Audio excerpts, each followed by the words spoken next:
안녕하세요. 저는 여주 북내면에 위치한 노인 전문 여주병원 신경과 가장으로 근무하고 있는 배명훈입니다. 치매 국가 책임제가 시행되면서 전국 보건소에 치매 안심센터가 운영되고 있는데 저는 치매 안심센터 협력의사로 치매 검진 사업에 참여하고 있습니다.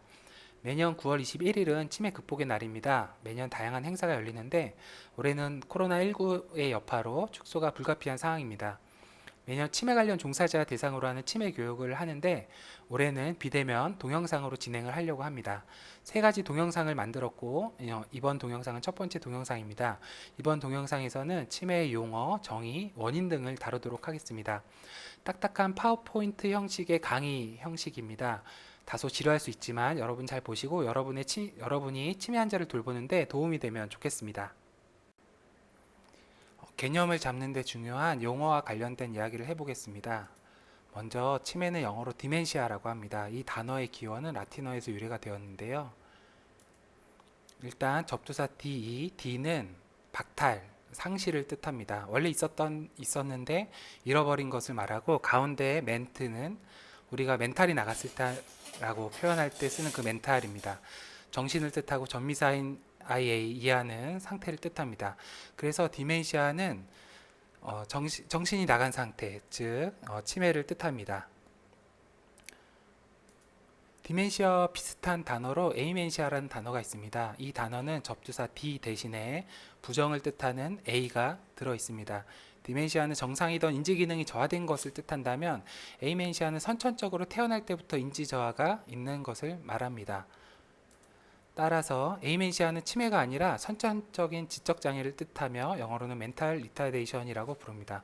지적장애는 한때 정신박약이라는 단어를 쓰다가 정신지체라는 단어로 바뀌었고 현재는 지적장애라는 단어를 사용합니다.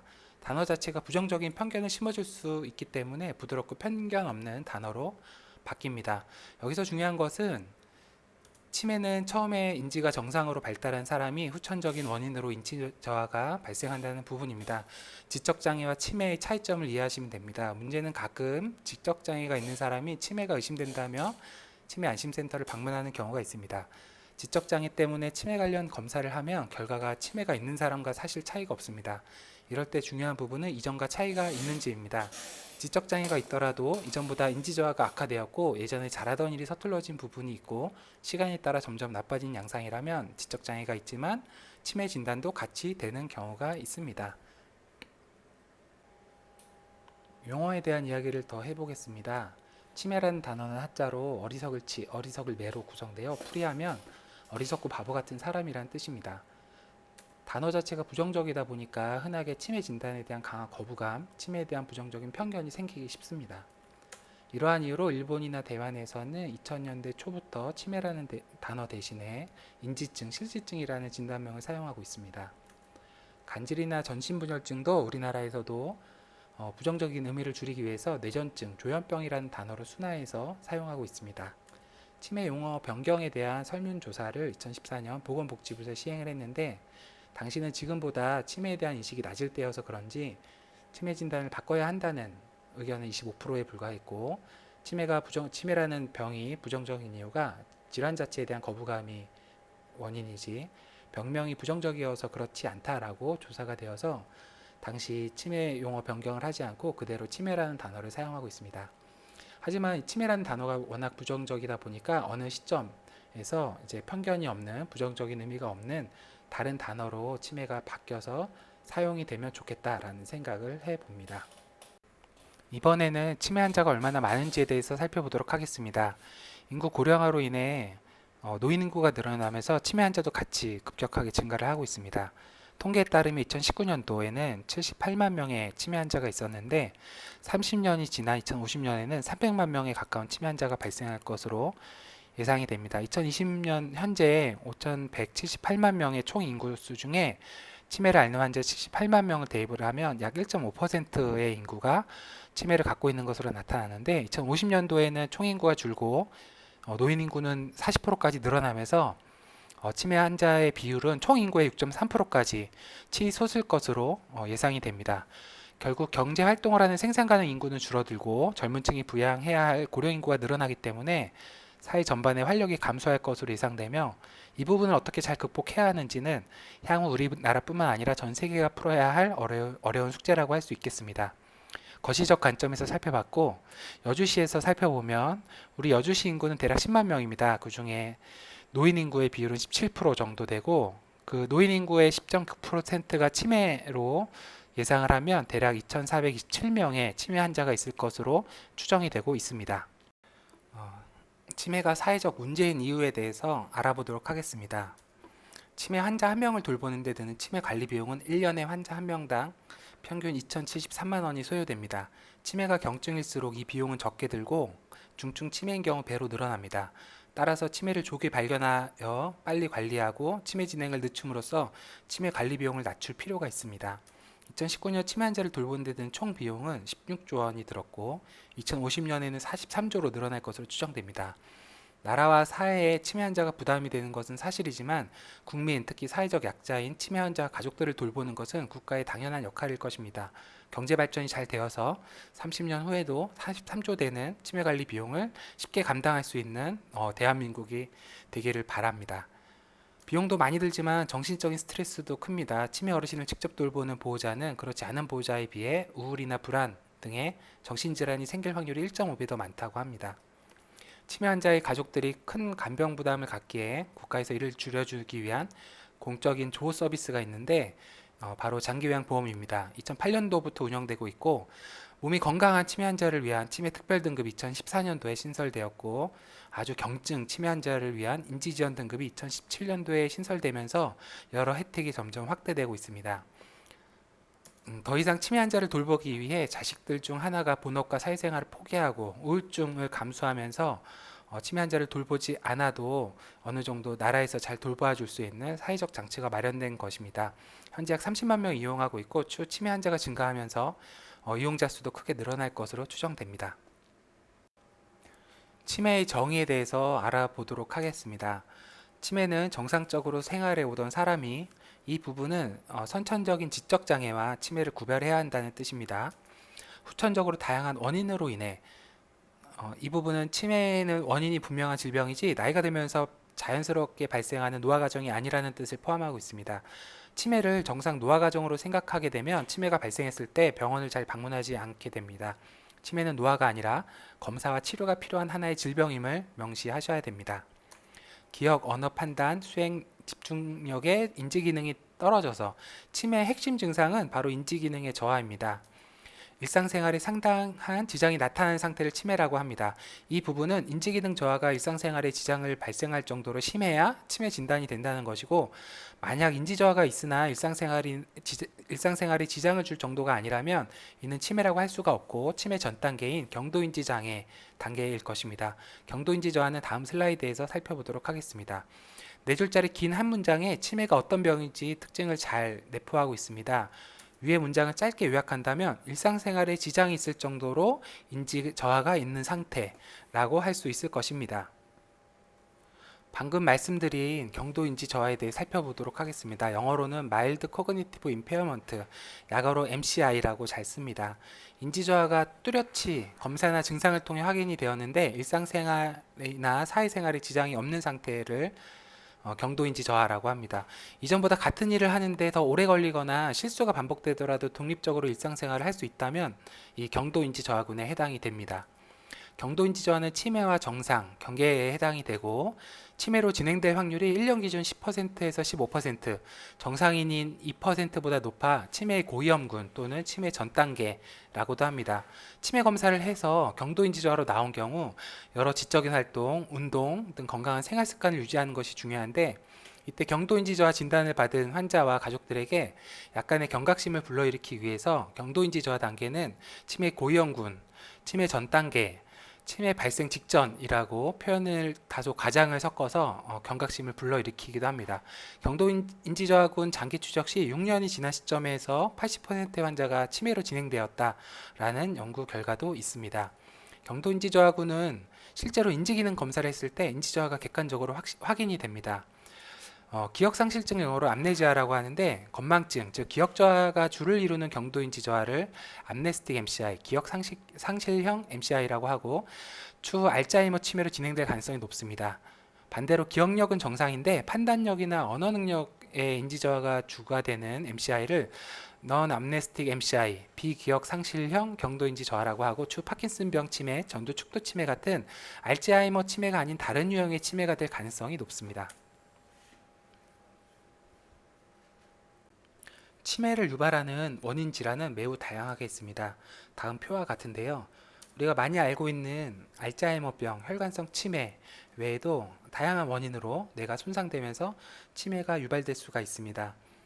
퇴행성 장애는 알츠하이머병, 루이치치매, 파킨슨병 치매 같이 오랜 기간에 걸쳐 뇌 독성 물질이 서서히 쌓이면서 느리게 진행하는 경우 퇴행성 뇌질환으로 인한 치매라고 할 수가 있습니다. 뇌혈관 장애로 인한 혈관성 치매는 뇌혈관이 막히거나 터졌을 때 뇌졸중이 발생하고, 뇌졸중의 후유증으로 인지가 떨어질 때 혈관성 치매라고 합니다.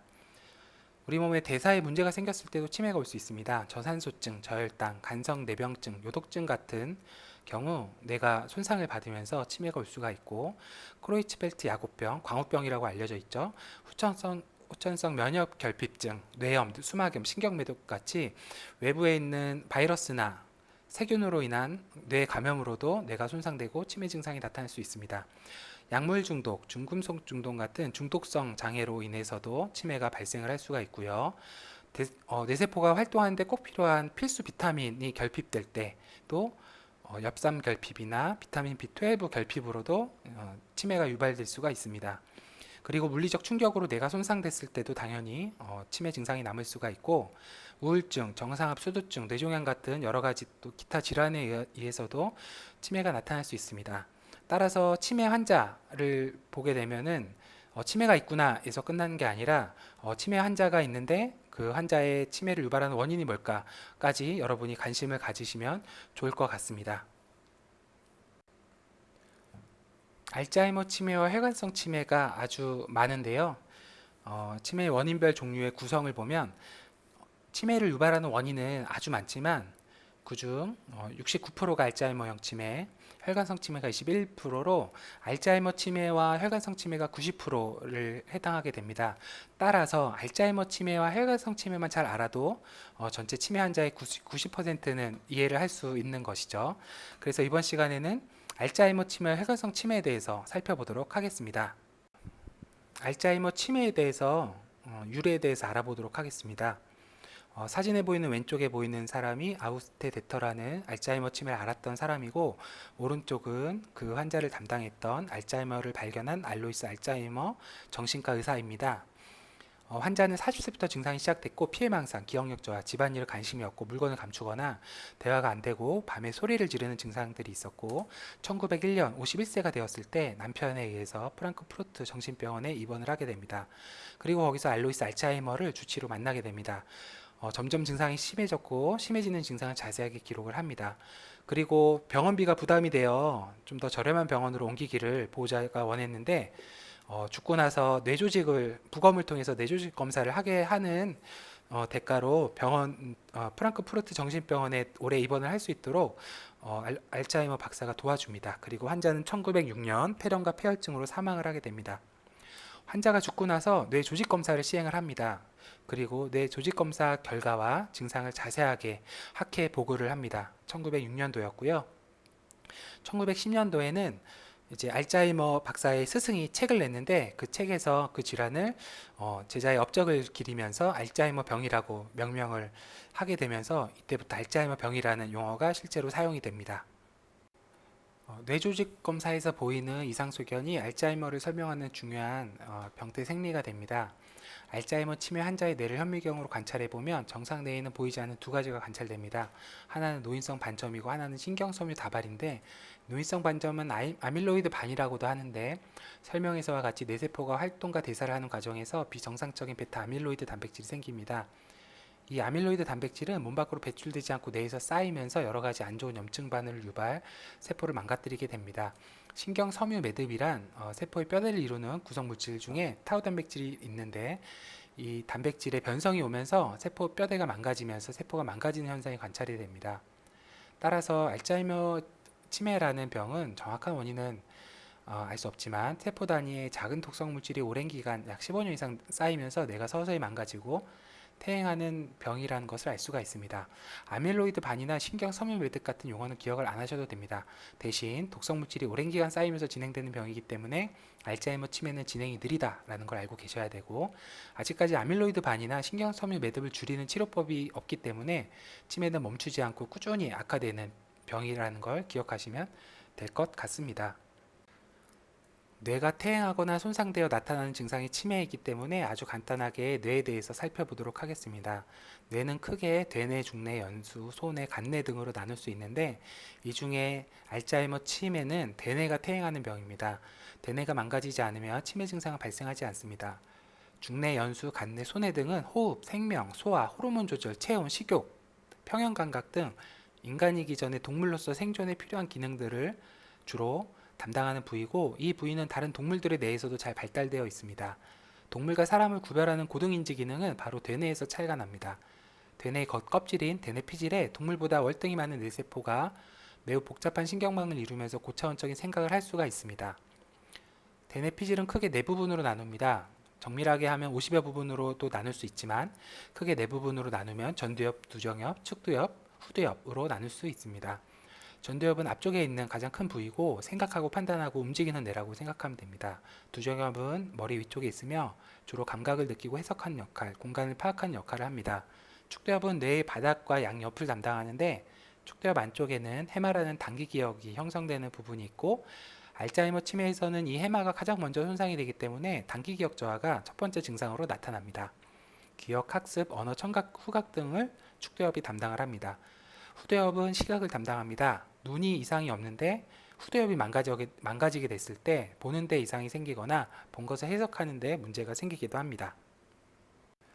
다시 알츠하이머 치매로 돌아와서, 결국에 알츠하이머 치매는 베타 아밀로이드 축적과 타우 단백 변성 등으로 뇌세포가 파괴되고 대뇌 피질이 망가지는 병이죠. 그래서 결국 뇌가 더 작고 가벼워집니다. 특히 해마라고 하는 부위가 가장 먼저 손상되면서 해마가 작아진 것을 치매 초기에도 MRI 등을 찍어서 확인할 수가 있고, 뇌 주름 간격이 넓어지다 보니까 뇌는 다음과 같은 모양이 됩니다. 오른쪽이 정상뇌, 왼쪽 뇌가 알츠하이머 치매를 앓는 환자의 뇌라고 할 수가 있습니다. 가끔 여러분의 환자, 치매 어르신들이 여러분을 힘들게 하거나 여러분한테 상처 주는 말과 행동을 할 때 같이 화를 내지 않고 이 사진을 생각하시면서, 이렇게 뇌가 자꾸 망가져서 나한테 욕도 할 수도 있고 때리기도 하죠. 어르신이 나를 미워해서가 아니라 치매라는 병 때문에 그런 거다라고 생각을 하고 한번 꾹 참는데 도움이 되었으면 좋겠습니다. 자, 이번에는 혈관성 치매에 대해서 알아보도록 하겠습니다. 뇌졸중으로 뇌가 손상되어 인지저하가 발생하게 되면 혈관성 치매로 진단을 할 수가 있습니다. 뇌졸중은 뇌혈관이 막히거나 터지면서 뇌가 손상되는 것을 말하는데, 특히 흡연, 고지혈증, 고혈압, 당뇨 등과 같은 만성질환이 방치되는 경우 혈관벽이 좁아지고 혈관의 탄력이 줄어들면서 막히거나 터지기 쉬운 상태가 됩니다. 동맥경화라고 하죠. 다음 MRI, MRA 사진을 보시면 A와 B 사진에서 하얗게 빛나는 부분이 있습니다. 이 부분이 혈관이 막혀서 산소 공급을 받지 못한 뇌세포가 손상된 급성 뇌경색 환자의 사진이고, C하고 D에서 보이는 화살표 부위를 보시면 혈관이 좁아지고 끊어진 것처럼 보이는데 동맥경화로 인해 혈관이 좁아진 상태를 보여주는 MRA 사진입니다. 이렇게 좁아진 혈관이 있는 부위는 추후 막히기 쉽기 때문에 뇌경색 발생할 확률이 아주 높아집니다. 뇌졸중은 뇌경색과 뇌출혈 두 가지로 나눌 수 있습니다. 위에 사진처럼 혈관이 막힌 경우를 뇌경색, 아래 사진처럼 혈관이 터진 경우를 뇌출혈이라고 합니다. 뇌졸중이 발생하고 3개월 이내 치매 증상이 나타나야 혈관성 치매라고 할 수 있습니다. 예를 들어 뇌졸중이 온 지 5년이 지났는데 그때서야 치매 증상이 나타났다고 하면 사실 혈관성 치매보다 알츠하이머 치매일 확률이 높은 것이죠. 뇌졸중 환자의 3분의 1에서 혈관성 치매가 나타납니다. 운이 좋다면 뇌졸중이 왔어도 인지저하가 없을 수 있습니다. 한 번의 뇌경색으로 혈관성 치매가 나타나는 경우 단일경색 치매라고 하고, 여러 번 뇌경색이 순차적으로 오면서 단기적으로 인지저하가 진행되는 경우를 다발경색 치매라고 합니다. 뇌졸중으로 혈관성 치매가 있는 상태에서 알츠하이머 치매가 발병하는 경우도 있고, 반대로 알츠하이머 치매 환자가 뇌졸중이 생기면서 치매가 악화되는 경우가 있는데, 이런 경우를 혼합형 치매라고 하고, 혈관성 치매, 알츠하이머 치매 환자 둘 다 많기 때문에 혼합형 치매도 많이 볼 수가 있습니다. 뇌졸중을 예방하는 것은 치매를 예방하는 것이 됩니다. 뇌졸중의 4대 위험인자, 고지혈증, 고혈압, 당뇨, 흡연은 철저하게 관리를 해야 할 필요가 있습니다. 뇌졸중에 대해서 조금 더 얘기해 보도록 하겠습니다. 뇌졸중과 치매는 완전히 성향이 다릅니다. 치매는 아주 느리고 서서히 진행되는 반면 뇌졸중은 혈관이 막히는 순간, 혈관이 터지는 순간 갑자기 증상이 나타납니다. 따라서 다음과 같은 뇌졸중의 전조 증상은 여러분이 잘 알고 있어야 합니다. 특히 1번과 2번 증상 같이 갑자기 발생한 편측성 마비나 감각 이상 또는 갑자기 말이 어눌해지거나 안 나오는 증상은 급성 뇌졸중 외에는 다른 병으로 설명이 거의 불가능하기 때문에 바로 병원 응급실로 가야 하는 증상입니다. 뇌졸중에는 골든타임이라는 것이 있습니다. 급성 뇌경색 치료 방법 중에 막힌 뇌혈관을 다시 뚫어주는 시술이나 약물 치료법이 있는데 이 치료가 3시간이나 6시간이 지나고 나면 효과가 떨어집니다. 3시간에서 6시간이 지나고 나서 막힌 혈관을 뚫어주면은 이미 뇌세포가 회복 불가능한 수준으로 망가졌기 때문에 회복이 안 되는 경우가 많습니다. 그래서 뇌경색이 발생하면 골든타임인 3시간 이내 응급실로 가야 하고 이왕이면 1분이라도 더 빨리 가는 것이 중요합니다. 극단적인 예를 들면 운이 좋게 서울대병원 응급실 옆을 지나다가 뇌경색이 발생한 사람이 있어서 바로 응급실을 방문하고 응급치료를 받는다면 뇌경색이 후유증 없이 회복될 가능성이 높겠죠. 반대로 갑자기 우측 팔다리에 힘이 빠지는 증상이 발생했는데 보호자나 요양시설 담당자가 급성 뇌경색을 의심하지 못하고 몸이 안 좋으니 몇 시간 쉬자고 낮잠을 재운다거나 하면서 이 골든타임을 놓친다면 회복 가능한 유일한 치료 기회를 잃어버리게 되는 것이기 때문에 너무 안타까운 일인 거죠. 물론 막힌 혈관을 뚫어주는 시술이나 약물 치료를 하더라도 막힌 혈관이 뚫리지 않는 경우도 많습니다. 하지만 병원에 늦게 와서 치료를 시도조차 못하는 것은 환자 입장에서 너무 아까운 일이 될 테니 뇌졸중의 전조 증상과 골든타임은 어르신을 돌보는 여러분들이 잘 알고 계셔야 합니다. 알츠하이머 치매와 혈관성 치매 다음으로 중요한 것은 치료 가능한 치매, 같은 말로 가성 치매, 가짜 치매라고도 하는데요. 치매는 회복이 안 되는 병인데 각 원인에 따라서 치료가 가능한 경우가 있습니다. 근데 많지는 않습니다. 연구에 따라서 1에서 10% 정도 차이가 있고 이런 치료 가능한 치매라 하더라도 치료 시기가 늦으면 회복이 안 되는 경우가 있기 때문에 치매 증상이 있을 때 빨리 병원에 가서 조기 진단을 받는 게 중요하고 조기 진단을 받아서 운 좋게 치료 가능한 치매를 진단을 했다면 치료를 해서 치매 증상이 좋아질 수도 있습니다. 이런 치료 가능한 치매에는 정상압, 수도층, 경막하 혈종, 베르니케 뇌병증, 악성 빈혈 등등 여러 가지 질환들이 있고 몇 가지를 다음 슬라이드를 통해 살펴보도록 하겠습니다. 치료 가능한 치매 중에 대표적인 것은 정상압 수두증이라는 병입니다. 왼쪽 뇌가 정상 뇌 CT인데요. 안에 검은색으로 뇌실이라고 비어있는 공간이 있고 여기는 뇌척수액이라는 깨끗한 물이 차 있습니다. 이런 뇌척수액은 어떤 원인이든 많이 생성이 되거나 아니면 배출이 지연될 경우 양이 늘어나면서 이렇게 뇌실이 확장되는 경우가 있고 이런 경우를 수두증이라고 합니다. 이런 수두증 환자 같은 경우는 확장된 뇌실이 주변 뇌를 누르면서 뇌가 망가지고 그로 인해서 치매 증상이 생길 수가 있습니다. 이런 경우 이제 션트라는 시술을 하면은 이 뇌실 안에 있는 뇌척수액을 빼서 복강으로 연결해주는 관을 설치하면서 치매 증상이 나빠지는 것을 막거나 치매 증상 일부를 호전시킬 수가 있습니다. 치료 가능한 치매 중에 또 다른 하나는 경막하 혈종입니다. 경막하 혈종은 뇌와 뇌 바깥쪽 막 사이에 피가 고이는 경우를 말하고 대부분 원인은 외상입니다. 피가 고이고 3주 이상이 지나면 만성 경막하 혈종이 됩니다. 피가 고여있는 양에 따라 다양한 증상이 나타나는데 양이 많으면 뇌가 많이 눌려서 생명에 지장이 있을 수도 있습니다. CT를 찍으면 쉽게 확인할 수가 있고 고여있는 피를 빼주면 치매 증상이 크게 호전이 됩니다. 비교적 갑자기 한 달 이내 인지 저하가 시작되었고 말이 어눌하거나 힘이 빠지는 뇌졸중 증상이 같이 관찰된다면 반드시 CT를 찍어서 확인해야 되는 진단이 바로 경막하 혈종이라고 할 수 있습니다. 뇌종양도 치료가 가능한 치매 중에 하나입니다. 뇌종양은 뇌 또는 뇌를 감싸는 뇌막에서 종양이 발생하는 경우인데 항암 치료, 방사선 치료, 감마 나이프 치료, 수술 등 다양한 방법으로 치료하여 치매 증상이 호전되거나 치매 증상의 악화를 막을 수가 있습니다. 물론 뇌종양의 종류나 위치에 따라 치료가 어려운 경우도 있을 수 있습니다. 첫 번째 동영상이 끝나갑니다. 이번 시간에는 전반적인 치매의 내용에 대해 살펴봤습니다. 중요한 거를 요약해드리면 치매는 후천적인 원인으로 인지저하가 발생해서 일상생활에 지장이 있는 상태다라는 치매의 정의를 알아두시면 좋고요. 경도인지저하는 일상생활에 지장이 없는 치매 전 단계로 치매로 진행될 위험이 높은 상태다라는 것도 알고 계시면 좋을 것 같습니다. 인구 고령화로 인한 치매 환자의 증가는 큰 사회적 문제이고 국가가 주요 역할을 해야 한다, 그리고 하고 있다 알고 계시면 되고요. 치매를 유발하는 원인은 다양한데 가장 큰 원인은 알츠하이머 치매와 혈관성 치매라는 것 기억하시죠? 그리고 조기 진단이 중요하다는 걸 기억하셔야 되고, 조기 진단이 중요한 이유는 첫째로 치매를 일찍 관리해서 진행을 늦추면 환자의 삶의 질을 올릴 수가 있고 사회적 비용을 감소시킬 수 있기 때문에 치매의 조기 관리가 중요하고, 치료 가능한 치매인 경우 조기 진단과 치료로 회복이 가능하기 때문에 치매가 의심되면은 조기에 빨리 병원에 방문해서, 아니면 치매 안심센터에 방문해서 치매 검사를 꼭 받아보는 게 중요하다 정도 기억하시면 좋을 것 같습니다. 긴 내용의 동영상을 들어주셔서 감사하고, 두 번째, 세 번째 동영상도 시청을 해주시면 도움이 되실 거라고 생각을 합니다. 감사합니다.